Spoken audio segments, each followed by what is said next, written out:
Hello, everybody. Thank you for joining us here today. My name is Fabiana Bacchini. I'm the Executive Director of the Canadian Premature Babies Foundation. And since March, I've been hosting Facebook Lives on the Canadian Premature Babies Foundation page, bringing experts, parents, researchers from all over the world to address questions and concerns that parents have at this time. And we are so grateful that a lot of clinicians have also joined our Friday Facebook Live, which became our virtual education sessions, as all education sessions in hospitals have been suspended since the beginning of the pandemic. And today we're going to bring a very important topic that I don't think we talk about enough, which is how to find compassion in a relationship after a traumatic event. And I have here today with us Jen Kalb. She is a registered psychotherapist and owner of College Street Therapy located in downtown Toronto.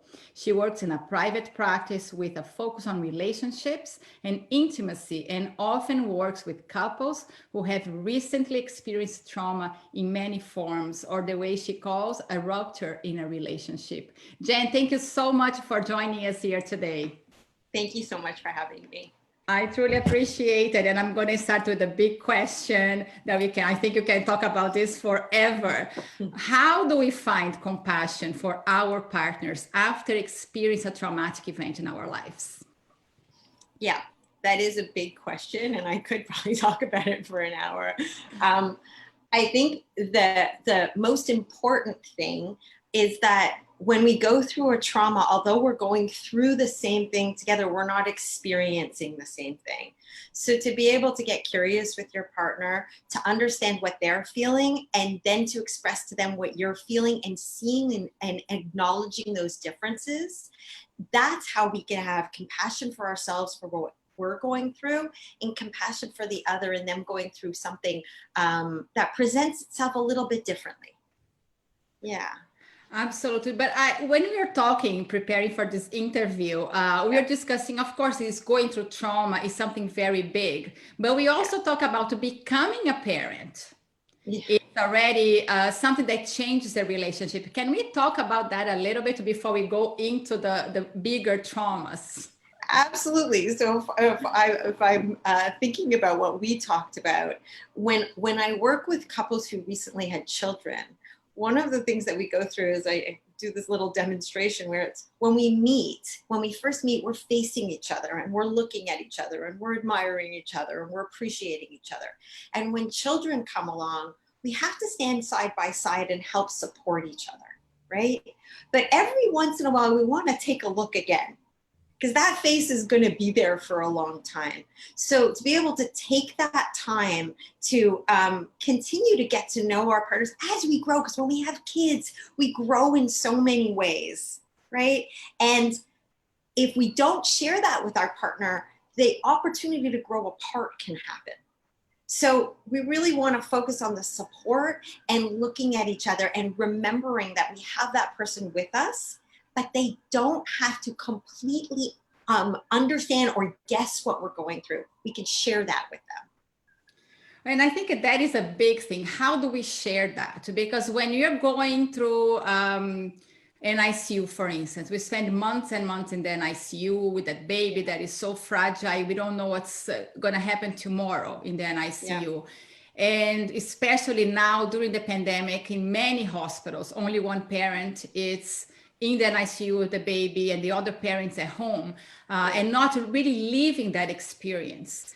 So I think that is one point. The other point is my own experience. I was in the ICU 10, 12 hours a day. My husband was going to the ICU in the evening to stay with our son. And I never really asked him how he was doing, because I was so in a fight or flight mode for myself and for the baby. Absolutely. And for the baby I had just lost. And was not until a few years later that I was actually preparing a talk, and I did my talk to him. He was my guinea pig to see if I was engaging the audience. And I was actually expressing my experience for the ICU. My husband said, I have no idea about how you saw the ICU and all those feelings that you had. That was years later. So we don't want families to talk about this years later. We want them to have that compassion for one another or for ourselves much earlier on. How is that possible? How do we make that happen?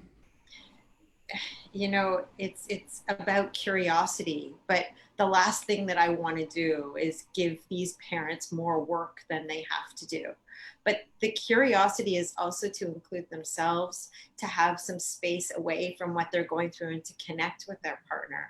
And, you know, it's so interesting to hear you talk about that. And I can't imagine what's happening in the NICU during this pandemic and the disconnect between people, because you know, one of the things that I see a lot in my practice is that when one person has a different level of responsibility and the other person may have a different responsibility, going to work every day, making sure the bills are paid, making sure that there's food on the table for when the person comes home from the NICU, right? That we're doing different things can sometimes build resentment. So saying like, how is it for you to have to go to the NICU every day? I don't know if we have a choice, but just how is this for you? And then to acknowledge what the other person is going through is, what's it like for you to not know what it's like for me to be at the hospital all the time? What do you want to know about that experience? And not to be afraid of like upsetting them. Being upset or being sad is about our emotions processing and not containing them. And when we contain anything, that can, you know, lead to depression. That can lead to that kind of resentment and that divide in the relationship.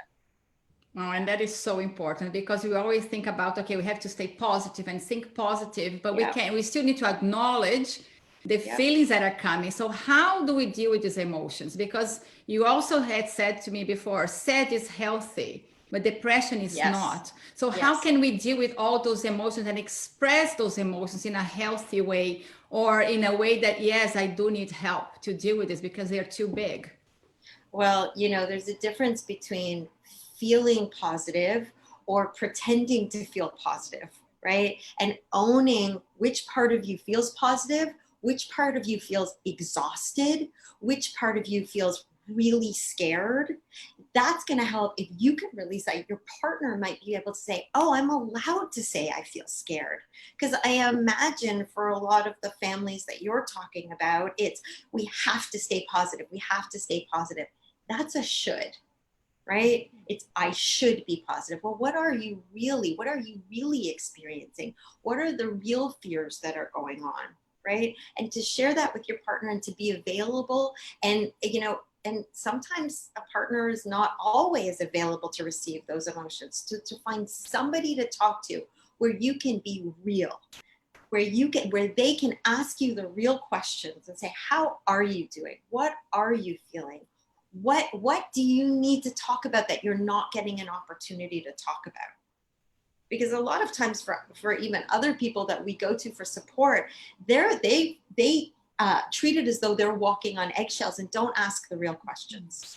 And finding somebody that's going to ask you the real questions is so important, whether that's a therapist or your best friend or your work colleague or your aunt, just somebody. And my hope is that that happens between couples and partners.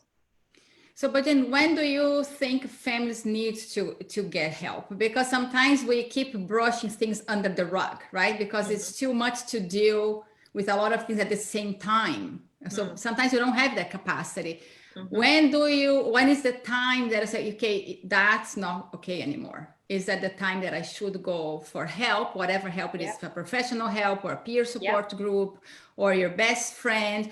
Because I feel that there's so many emotions that get bottled up in our world as parents because the kids are always a priority.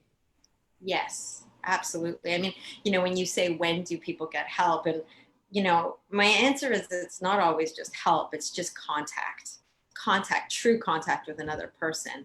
And when you find that, you know, your sadness, your frustration, your fear, which can look like anxiety, gets in the way of you living your life, in feeling whole within yourself, that's the time to reach out. Because you also talk about the Gestalt therapy that you do with the four emotions. Can you talk a little bit about that? Absolutely.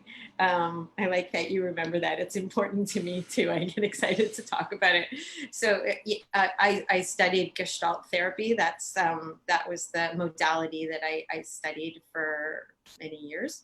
And it's what I use in my practice. And one of the things that I love about it is you work with what's in the moment rather than, and that doesn't mean it's not the past, because we carry the past with us. And we talk about four emotions: anger, sadness, sex, and joy.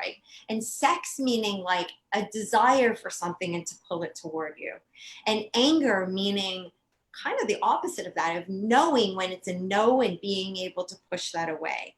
And I think oftentimes we've been taught to push away the quote unquote negative things, the sadness and the anger. And the problem with that is that if we don't acknowledge that stuff, the kind of icky stuff, we're not going to feel the good stuff, like the passion and desire, like the happiness. So being able to know when it's okay to go out and get something, you have to be able to know when you want to push that away. So acknowledging your sadness is not a bad thing. Like I often say, in the time that I was growing up, it was, about anger management, or if you're sad, to push that away. Sadness, it's like what we say to our children, get your tears out, cry it out. Sometimes we need to feel sad in order to feel complete. And when we don't express that sadness, it gets stuck inside of us, and it builds up and it builds up and it builds up. Yeah. Absolutely. And so I have another question for you, going back to what you had said previously. When one parent takes on the responsibility of the child, and then that more disconnection happen, right? Because one is so focused on the child, the other is focused on other things. How do we bring those together? How do we have that conversation? Is still acknowledging all those emotions that you mentioned and put that all in one pot. So, when we're really little, and we can watch this in young children, we learn how to speak from impact. I'm feeling this. I'm feeling this. And as we get older, we're sort of taught to speak from intention rather than impact. So, like the classic fight. No, you said this. No, I heard you say that. No, you hurt me. And as soon as we point those fingers, the other person's defense is going to go up. But if I say to you, I feel hurt, you can't contest that. Those are my feelings. So, saying to someone, I'm getting the feeling that you're upset with me for not sharing with you what's going on at the hospital, but I also don't want to put that on you. And so I'm not sure what to do, and I feel a bit stuck. What would you like? Do you know what I mean by that? Like, so speaking from impact rather than intention. No, I didn't mean this. Instead of, oh, I actually meant this. This is what I was trying to say to you. Yeah. Absolutely. Because obviously it was also take a little bit of responsibility in how you feel. And when we're going to this journey in the ICU, you often see parents say, I feel very lonely. I feel very alone in this journey. How do we express that to our partner? Because the partner say, yeah, but I'm here for you, doing everything that I can, maybe outside the ICU, because if the mom, I'm pumping, the dad cannot pump, or the other partner cannot pump. So how do we not point fingers that I feel alone because you left me alone, but this is a feeling that I have. So this is more or less what you're talking about, or how can we express that feeling? So even in the way that you said that, if I go to my partner and I say, I feel lonely, not always do I want my partner to fix that. I first want my partner to acknowledge that and see me. So, it's something that I say to couples often. I'll say, if one person in the couple is feeling, yucky, for lack of a better word, not always do they want, okay, let me just find a way to make you feel better. It's sit with me in that ick, and then let's come up and emerge together. We want to be met in our frustration and our sadness. We don't always want to be rescued or fixed. So if it's, I feel lonely, maybe saying to your partner, tell me about that loneliness. What's that like? Do you need anything from me? Rather than the swoop in of, I'm going to rescue you from that. Yeah. Oh, that is amazing. It's very hard to do in everyday life. Yes. There's a lot of things. Okay, this sounds very good and perfect, but how do in everyday life, when our life gets overwhelmed, you are overwhelmed because life is overwhelming, and you have the children, and now you have the pandemic on top of everything. That obviously is a big challenge for the world, really. Yes. Is how do we find that connection again? But I want to really talk about dads, because NICU dads always come to us, including my own husband, and dads usually are left aside because there's so much focus on mom in the hospital. Yep. Because the mom gave birth and the mom needs to pump. And there is always the mom role in the NICU. And over the years, I've seen dads getting more involved, and the NICU is more open to dads, but we still feel that dads are still not the main focus on the family as a family. Mm-hmm. And from all the talks with other dads, what happened when the baby goes home and the mom is probably the main caregiver because the dad has been working all along to maintain the family in a lot of cases. So how do we bring that conversation together? Because I think it's very, very difficult. And a lot of dads that I've talked to over the years, they don't feel very open to express their feelings. Yeah. They need to be the strong one, holding the tent high for the family. So how can we have that compassion for dads? How can you involve and engage more dads? Yeah, and I was watching some of the previous videos that you had posted, and hearing about some groups where men can get together and talk about this. I mean, that is just huge. And now one of the things that I think the pandemic has brought is that we see that we don't have to do this in person, that we can do it by Zoom. So even, if one day when we're allowed to meet again in groups, that's not absolutely necessary, that men can reach out, and that stigma. And I imagine also there's partners who aren't men who didn't have the baby and then feel an extra stigma of, okay, well, I don't fit in this quote unquote men's group, and I don't fit in the main caregiver, I was in the hospital group, and are just left in this limbo. So I think the most important thing is community, reaching out and encouraging, in particular men, because I think a lot of men were raised and conditioned to not share their feelings, to really encourage that. How are you feeling? And to not, and I also, again, like I said before, if we're talking about a man-woman relationship, the woman doesn't try to swoop in and save them and not give them the information, that they allow that emotion to flow, that they receive it, that they show appreciation for feeling that and having that shared with them. Because there must be a lot of shame when the babies come home and the other partner doesn't really know what to do, or feels a bit awkward, or hasn't established that sense of attachment and that bonding that the mother has. And so, encouraging that and explaining how long it took, and saying, take that time, or spend some time, do, some skin on skin exercises, and just know that attachment takes some time, so that they don't feel like there's something wrong with them. Right. Yeah. Does that answer the question? Is that? I think so. Yeah. I mean, it's a big question too. This is such a big topic, and I always feel that there is not enough conversations about relationships, because, just recently we started talking more openly about mental health and what happened to families after experiencing the NICU. A lot of PTSD, postpartum depression comes into place after the NICU stay. And so we've been bringing this up more often and talking to hospitals about it, and what can be done inside the hospital when the families go home.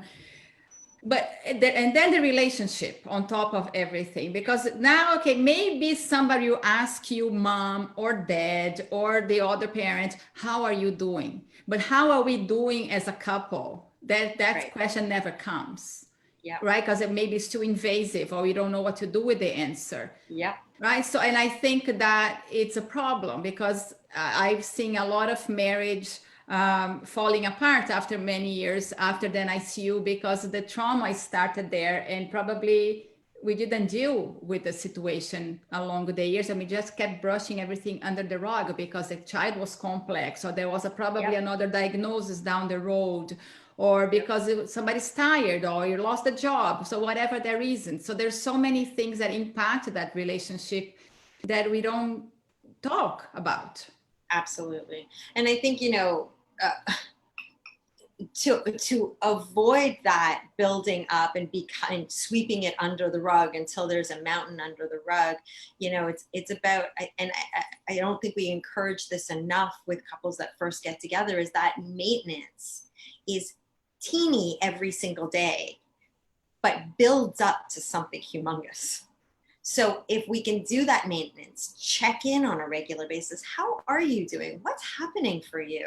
What's shifted for you? Which I know seems like odd and like therapy language, but find your own language in order to connect and do things and talk about things that aren't your kids. Bring some levity into your life. And that, I imagine, is so important. I see this in, post-trauma of all kinds with couples, that it's like, okay, well, when we sit down and talk, we have to talk about the trauma that we went through. No, you don't. You don't talk about celebrity gossip. Like, watch a funny movie, get silly, play cards, bring whimsy into your life. Because as that whimsy goes away, I think like you start to get used to it, and you say like, that's just not part of who I am anymore. So that levity is so important. And I don't mean that as a deflection. I just mean that as an integrated part of your life, because your kids will then feel that levity as well. Absolutely. Yeah. And one of the big things that while I have this opportunity to share, is if you're going to argue in front of your kids, make up in front of your kids. Don't just teach children how to fight. Teach them resolution.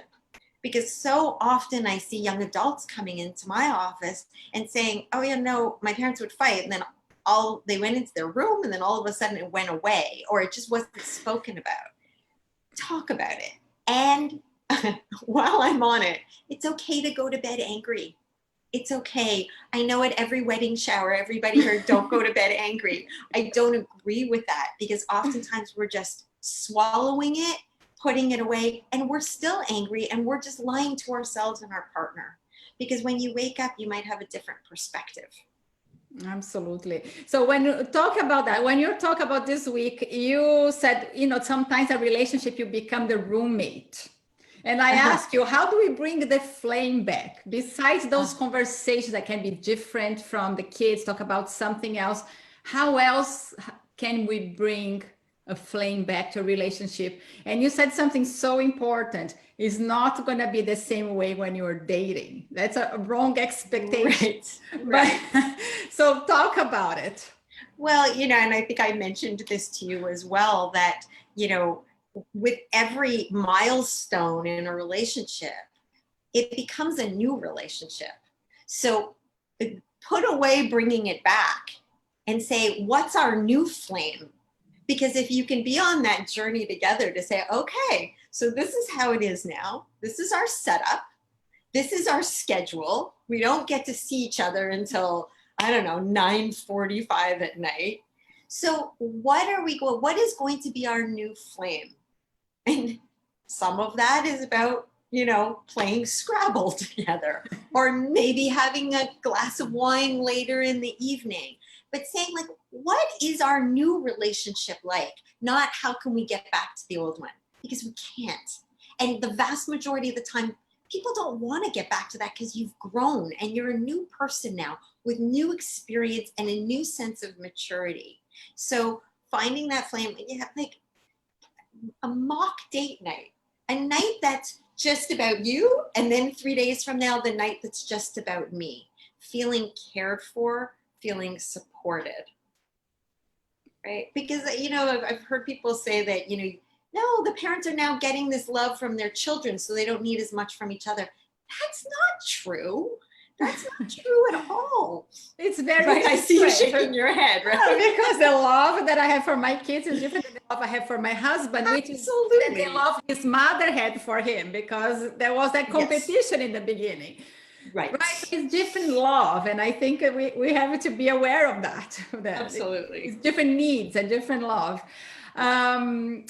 I had another question for you that I totally took me out of track right now. Yeah, it's okay. But a lot of, obviously now with COVID-19, a lot of couples are working from home, sharing the responsibility with the children, spending a lot of time together, and things are escalating to a different level. So now, okay, things are opening, at least in Toronto. We can go to a restaurant, we can have a babysitter again. But if we are going to a second lockdown in the fall, I hope not possible. How can we deal with this? Being all together in a house 24/7, which, to be honest with you, when we lived in ICU, even before the pandemic, a lot of parents already isolate themselves at home without visitors, without going out, because that baby is so fragile and so, you know, vulnerable to become ill again and need a second readmission. So it's kind of not a 100% a new territory, but being together all the time is new territory, something that the whole world is experiencing. How do we maintain a healthy relationship in the home 24/7? So I will start by, I wish I had a concrete answer for you, but I'm learning it at the same time as everybody else. You know, I was saying that, you know, I'm still saying that, but at the beginning of the pandemic, I said, you know, how am I supposed to support people through a pandemic when I'm going through a pandemic at the same time? So I'm winging this with my husband and my children at the same time as everybody else. And I think, don't be so hard on yourself. If your kids are on their screens, take that opportunity to take some peace for yourself. You don't have to have an activity for them all the time. Teach them how to make, if they're old enough, teach them how to make meals.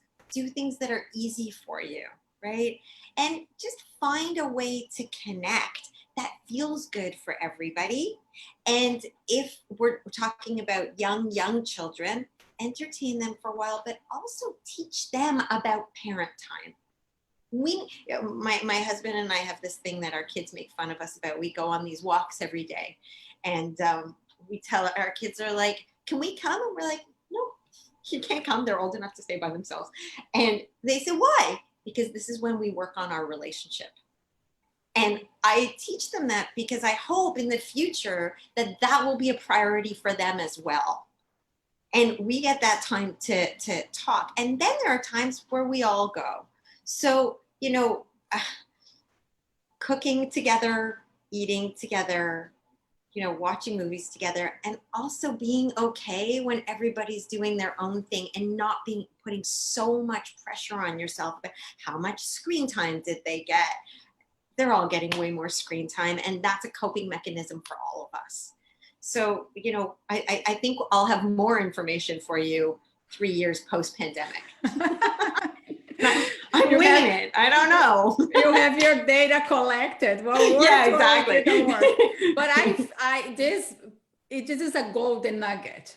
Teach your kids there is a parenting time and there is a relationship time. What a beautiful lesson to teach our kids for their own future as well. That yes, Absolutely. You take care of your children, but you take care of your relationship as well. That is, yes. A lot of times we do put aside because we prioritize the children. I think this is a parent thing that comes ingrained in us, but it's up to us to change. And this is beautiful. Thank you so much for that. No problem. Jen, we're coming to an end. I would like you to give a final message to the parents watching us here today. I hope I have you back sometime in the future to discuss in more depth, because this is a big subject. Yeah, all I say is just go easy on yourself. You know, like I see so many people come in and they're so hard on themselves because they're not doing enough. And the vast majority of the time they're doing so much. So just go easy on yourself. And this is hard. Um, um, and not to men, like, you know, having a premature child and then the pandemic on top of it, just go easy on yourself. And if you've, you know, made toast for dinner, that's okay. It's okay. They're going to be okay. You're going to be okay as long as you take care of yourself. It's kind of like on the airplane. Make sure you have your oxygen mask on so that you can put their oxygen mask on. You can't put theirs on first. That's martyrdom, right? So Absolutely. putting yours on first, making sure you can breathe so that you have the space to care for others.